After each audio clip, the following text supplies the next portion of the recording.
Magaling na team daw ang Lakers ayon sa Nuggets forward na si MPJ. Aminadong nahihirapan silang talunin ng Lakers noong West Finals. Malayo sa maangas silang coach na si Mike Malone.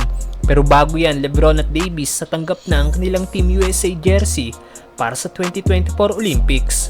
Well, hindi nga po ganong may inip ang mga Lakers fans ngayong darating na off-season dahil kasali sina LeBron at Davis sa Team USA para sa 2024 Olympics na gaganapin sa Paris.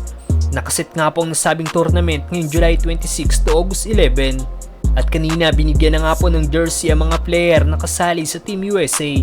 Number 4 ang jersey number ni Stephen Curry, 8 kay Kawhi, 7 kay KD, 50 naman kay Devin Booker, 5 kay Ant-Man, 9 kay Tyrese Haliburton, 11 kay Embiid, 10 kay Tatum, 12 kay Holiday, 14 kay Davis at number 6 naman kay LeBron James. Magawa nga kayang makuha ng Team USA ang gold medal sa darating na Olympics mga brother. Samantalang Michael Porter Jr. aminadong mahirap na kalaban ng Los Angeles Lakers.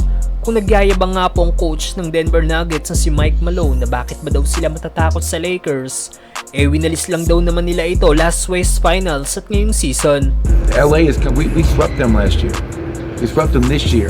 Malayo nga po ang kanyang player na si MPJ sa kanilang coach dahil kung si Mike Malone ay masyadong minamaliit ang Lakers, hindi nga po ganito si Michael Porter Jr. Dahil ayon sa ibinigay na pahayag ni Porter Jr. sa upcoming matchup nila sa Lakers sa first round ng playoffs ay magaling na team din daw ang Lakers na kahit na swept daw nila ito noong West Finals pero every game daw talaga ay matindi ang kanilang nagiging laban.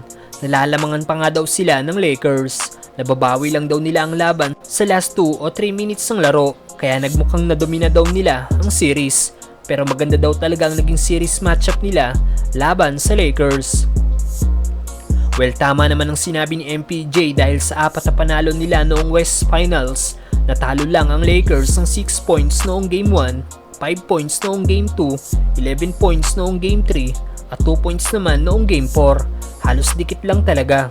Ilang tulog pa nga po ang ating paghihintay bagong inaabang ang Game 1 matchup ng Lakers laban sa Denver Nuggets na magaganap ngayong linggo April 21, 8:30 AM sa bahay ng Nuggets sa Ball Arena.